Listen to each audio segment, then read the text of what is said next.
Joe, I feel we've just done a little background talk. I feel like this episode could be a doozy. We've already been swearing about it, so I've got all my F bombs out now. Hopefully, I'm not going to put them in the podcast, but I think a few might turn up.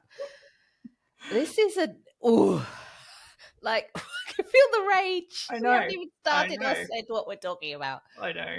Okay, let's just put on the big title, which is low supply. Low supply, yeah, big title. Whew. Okay, so I'm actually going to hand the floor to you because Because yeah, why? Why? Why would you hand the floor to me, Katie? I know we've both got like we're on our high horses. Is it Mm. high horses? Mm-hmm. What the hell's high horses Very about? high. Anyway, Mm-hmm. they're really high horses. I've needed a ladder to get up there, Yep. and hopefully I'm going to get a little Shetland pony by the end because I will be feeling. What is it like when two people are on a high horse? There is a word for that, Is right? that like what's a tandem horse? Yeah. That's what I was heading for. I need my coconuts. Monty Python. It's completely already gone down the drain. I have no idea what podcast we're doing, but we're talking about low milk supply, and you are with us in the Latch Revolution. So let's get revolutionized. I'm already doing my deep breaths. Right, Joe, tell Right. us. So, like, full disclaimer at the beginning, I have kind of avoided talking about this topic. We've done a few others. I avoided talking about it because this is my story, this is my history, this is why I do this work, is because of the pain and the damage that was done due to having low milk supply and genuinely having low milk supply, not just having a perceived low milk supply. So, Okay, we already had a little, or I had a little meltdown's probably not the word, anger strike on the word you had a perceived. rage. A little rage, little rage. Like often we will see Instagram posts. I've done them myself as well, but you know, as we talk about nuance, Instagram's a hard thing to deal with the algorithms, and you want to get your message across, and you're trying to get short snippets. Ugh. Anyway, perceived low milk supply. The bloody word perceived. Oh, it's so damaging. It's so humiliating. It's so belittling of women and their instincts. And we're all apparently sitting here in the background going, let's empower women and let them believe in themselves. And yet we still bandy around this terminology of, Right. oh, well, you think you've got low milk supply. Oh, well, your baby seems fine. Off you go. Don't trust your perception. It's not like everything else. Totally need to trust your instinct and everything's natural. But this, Yeah, and don't keep coming too often to the GPs or don't end up in emergency. Like one of the biggest reasons that parents go to emergency in those first, I think it's 3 months, could be 6 months, is often for signs of that are associated with perceived low milk supply, like the baby is crying too much or they won't settle. And they are often, the baby's fully checked, seen that everything is within the realms of normal. However, we are not looking at the bigger picture of how is this mother coping psychologically? Why has she ended up in emergency? Where has something gone wrong along the lines that this information of simple information of how babies react and how we know that we've got enough milk, and that's what we're going to go on and talk about. mm-hmm. Where's that information got lost? And yet then we're labeling this as perceived low milk supply. I'm sure it's in many, many infant charts. This mother has perceived low milk supply, this baby's well. And that's really upsetting. Yeah. Yeah. And I mean, one of the really big issues for me that I remember over and over was every single forum, every group that I was on and that I see still happening today, anytime that there is a post or that I posted asking about milk supply, like say, you know, I have low milk supply, what should I do with blah, blah, blah, blah, blah. There are some organizations that encourage supporters to constantly question this, that the first response should always be, well, how do you actually know that you have a low supply? Do you really have a low supply? And I know that for myself in this scenario, when I had both of my boys, I struggled so horrifically with them. I know that it just felt like the process of attempting to ask for support meant that you had to initially spend like half an hour justifying your pain first. And I just have to like go and tell everybody all of the ways that I felt like I was completely failing my children before anybody would actually take me seriously and offer even a tiny grain of support. And that is so demoralizing. So I'm like, let's just get to the actual question. I'm just going to believe women, answer their question. And yes, like you said, we are going to talk about how you actually do know this. And there are things that we look for, obviously.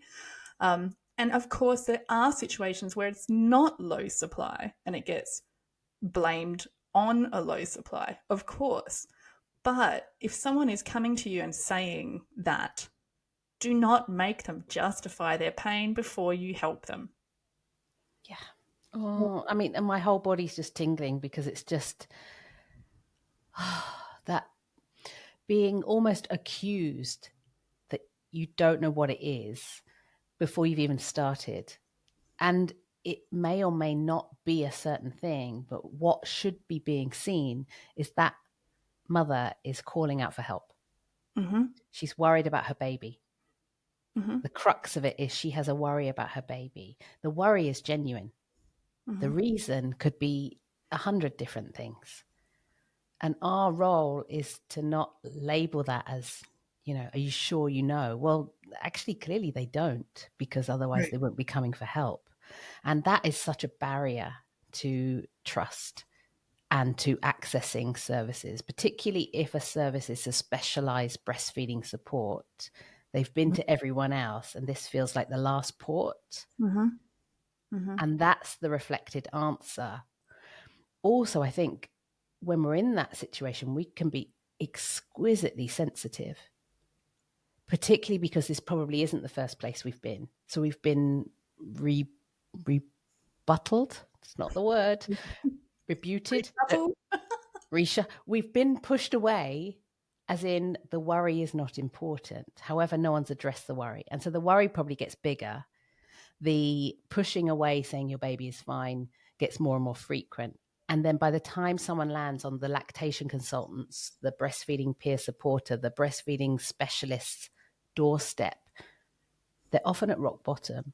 Mm-hmm. And it's quite hard sometimes to pick up all those pieces at once. And the first place to start is to give them trust in us so that they feel like they can ask the next question Mm-hmm. and the next question. And no one's ever made to feel silly, because there are no silly questions. Mm-hmm. Because all of us come from a place of wanting to do the best for our babies at that point in time. Well, all the time. Yeah. Yeah. I mean, one thing that you said then was that, it comes from a place of being worried about your baby and your baby's health and well-being.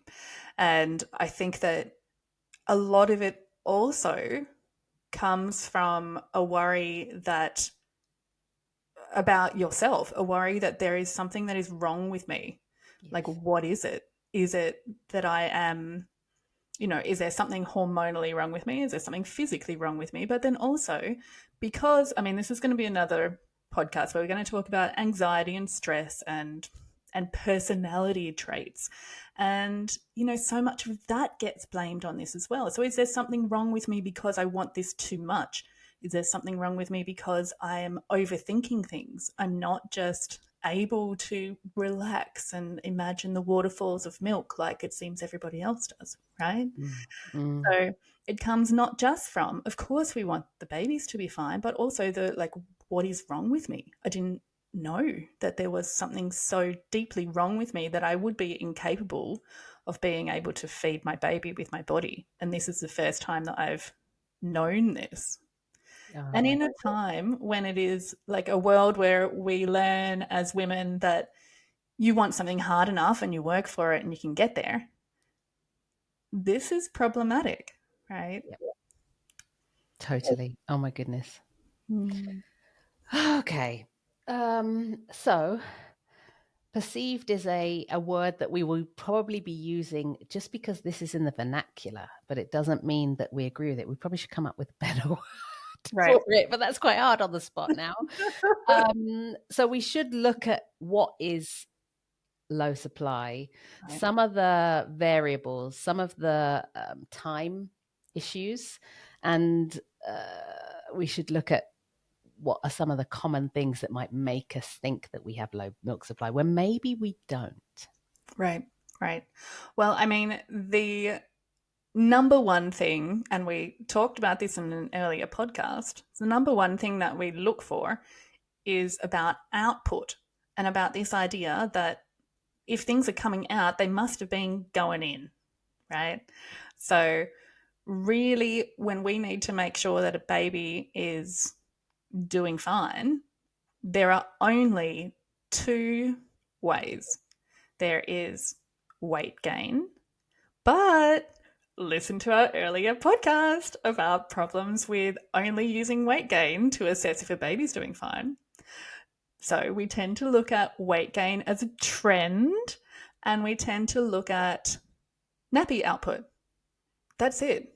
And then, yes, there is all of this stuff about babies' behavior, about like their behavior during feeds, but between feeds, their sleeping, their everything else about the way that babies are behaving day and night that can make us feel like they must be hungry, right? And I think that as a new mum, it is immediately the instinct when there is an unsettled baby, there is the instinct within us to get food into that baby. That's going to fix stuff. That like we just need to put that baby to the breast, and then things are going to be better. And then when that doesn't work, obviously they must still be hungry. But there's potentially a bunch of other things that are going on. You tell me, what is when you have got a woman in front of you that has got low supply, what kinds of things do you see? Um, okay, let's take first of all her breasts. So if I'm looking at the breasts separately from the baby, I might see that she tells me I never feel full. I don't really notice a difference in between feeds. Then we look at the baby and she might say, I never really hear any swallowing or I don't see any swallows. And she might describe those initial patterns. There's a lot more that we could talk about, so I'm keeping it very simple. She may have said to me about her birth experience, and she may have told me about when she felt or didn't feel that her milk ever came in. So that depends on whether I'm seeing her in the first few weeks or not. She might discuss that. I'm actually probably going to ask that in every single lactation consult I do because I want to know whether she's established a milk supply. So outside of the wet and dirty nappies, I'm going to be starting by looking at the breast, looking at how it feels, looking at her history, looking at what's happened, looking at a feed. What's happening to the breast? What does she feel? What does she notice? What's she noticing in her baby? How does that baby suck and swallow? How does that baby react on the breast?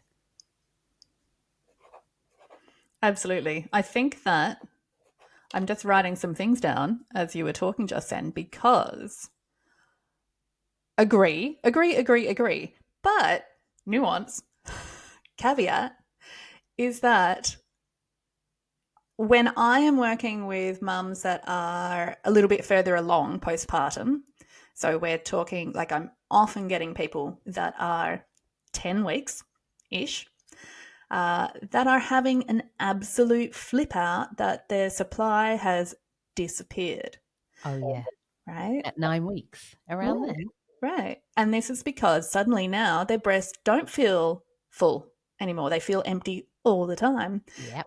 They are not leaking anymore when maybe they used to. Maybe they used to feel the letdown and now they don't anymore. And all of the things that kind of signaled to their body that they were making milk have kind of disappeared.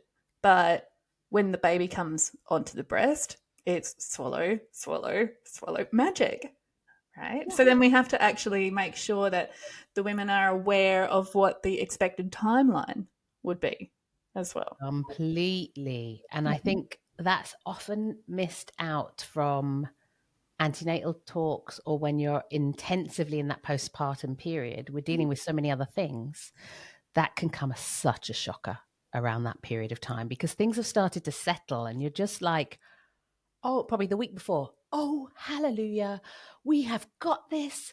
I know what's going on. Then here comes the breast going, huh, yeah, I've got this. I Mhm. do not need to be making as much milk as I was. I know exactly how much I need. I do not need to be making myself feel full. I can feel quite comfortable. I do not need to give off all these other signals. I got this. It's comfy. And we're just going to feel like we did 6 months ago. Mhm.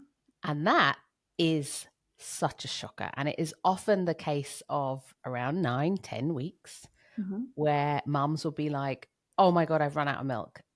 Right. Even though a baby, a Michelin baby, could be sitting in front of them, or a non-Michelin tire full of fat rolls, but otherwise healthy baby, because one 9-week-old baby who's healthy on the growth chart is very different to another 9-week-old baby, and they don't all have massive fat rolls. Mhm. But that You baby do who is come. thriving can be Mhm. sitting in front of them and nothing's actually changed, but the breast itself feels so different all of a sudden. Now, I have a question for you. If this woman comes to you and she comes in and she says, my milk has disappeared, it's gone. I don't know what's happened, but my breasts are empty. I'm not leaking. I'm not feeling anything anymore. It's gone. Question. Do you immediately say, well, actually, you're about like 9 or 10 weeks postpartum, so your perception must be totally wrong, and this is actually what's going on? Not your first response to that situation, Oh, right? no, it definitely is. I'm definitely saying that. Yeah. I'm definitely going, oh, hold on, stop talking. Wrong. Let me tell Wrong you. about your body. I'm glad you assume I don't. I try and listen, but that conversation will probably then come up, but it'll be more like, tell me why you feel like this. Tell me what's been going on in the last few days and weeks. How has it changed? What are Mhm. you noticing? What have you noticed with your bready? That's your body and your breasts, your breadies. What have you noticed in your baby?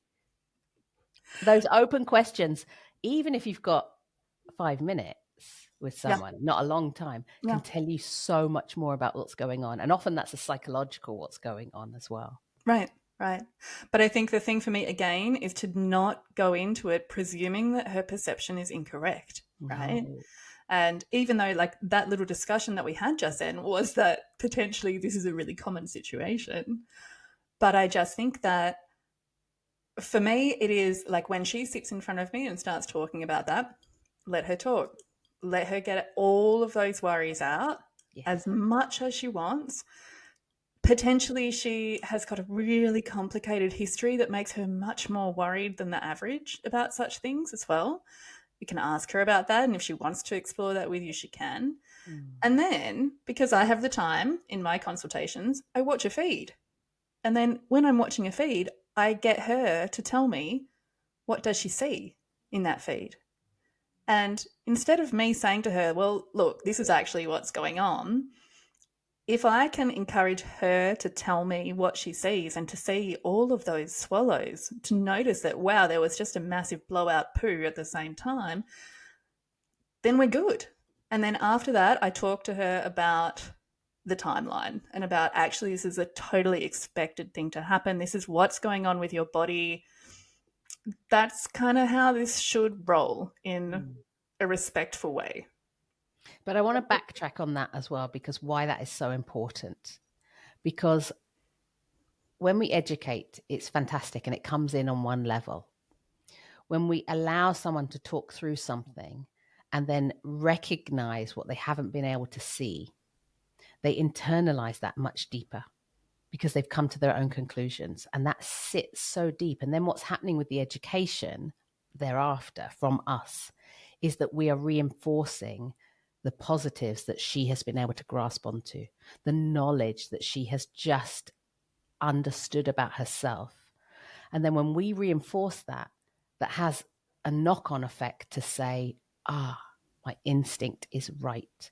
And so for another occasion, whatever it might be, as a new mum, as a mum who's not so new, she will potentially listen and think about her own instinct and talk through something to herself and be able to come up with her own answers. 100%. And actually like look for accurate signs, right?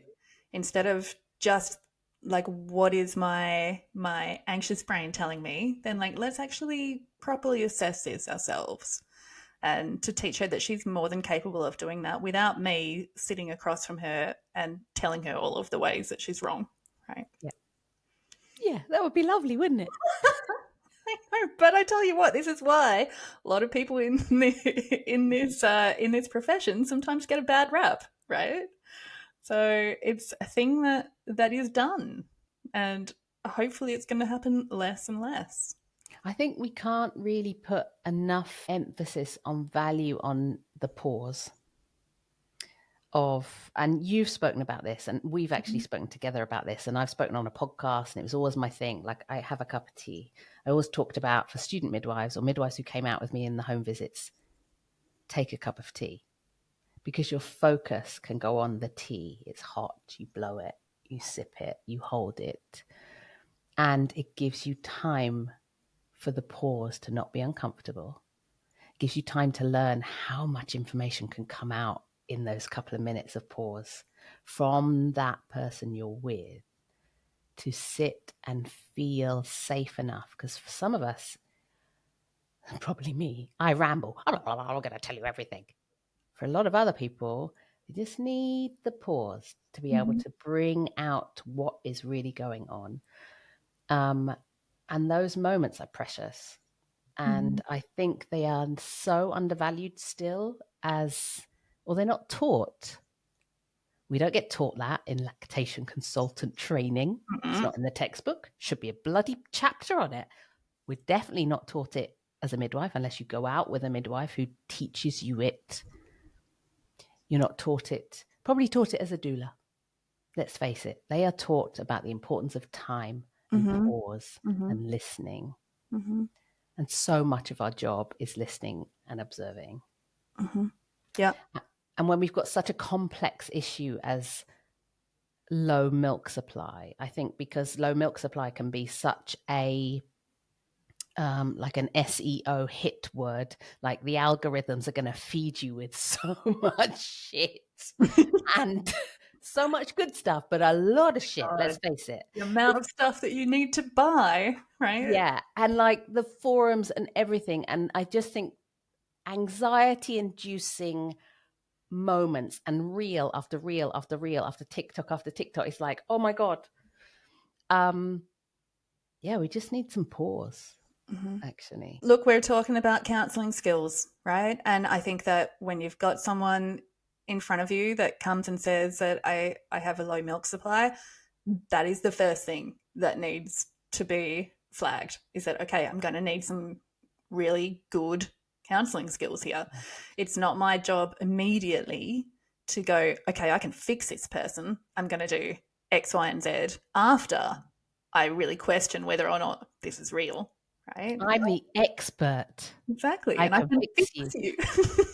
Jinx. So Okay. I think one of the things, and we talked about this before we pressed record, is that this podcast today is not about like all of the causes of low milk supply and what we're going to do to fix it with our expert knowledge, right?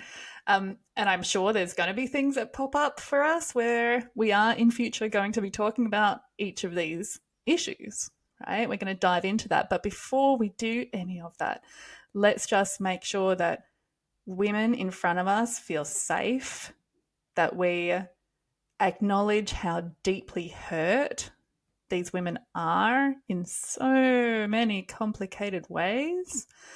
These are people that are absolutely going above and beyond what should be humanly possible to make sure that they are feeding their babies and they want to do the very best. So the first thing is to just give them some love and acknowledge where they're at. Yeah, completely. It seems so simple, Jo, and yet we often as a collective go into this with labeling so much. So what's our takeaway? I think, we'd written down some stuff to talk about what the facts of how you know. It's kind of simple, the facts, but the nuance is huge. Right. And how do we support these women? How do we support these families as well? Because it's often not just the mother.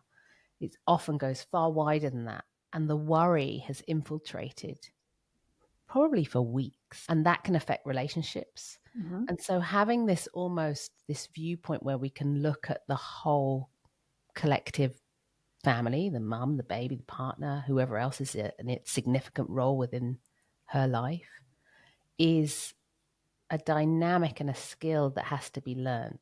I think if you are a lactation lover, as I say, a supporter of breastfeeding, and you're out there learning and helping, or you've been doing it for 30 years, never underestimate the value of reconnecting with your colleagues and going and sitting in watching their consult. Because I think that is so important for our updating and our upskilling, and to see how someone else uses and utilizes their counseling skills. Mm-hmm. Because it's something that we can constantly round and constantly broaden and constantly learn from. And that in itself will enhance your practice probably more than anything else from a textbook, to be honest. 100% agree with that. Yeah. And I think as well, one of the things that we can try to do in a consult is I am in the lucky position that quite frequently when a mum comes in, that the partner also comes in, and makes me incredibly happy. I know what a privilege that is to have the unit in front of me. And one of the things is to make sure that that partner knows that this is not just about making sure that babies get fed. And it is also about making sure that mum is doing okay.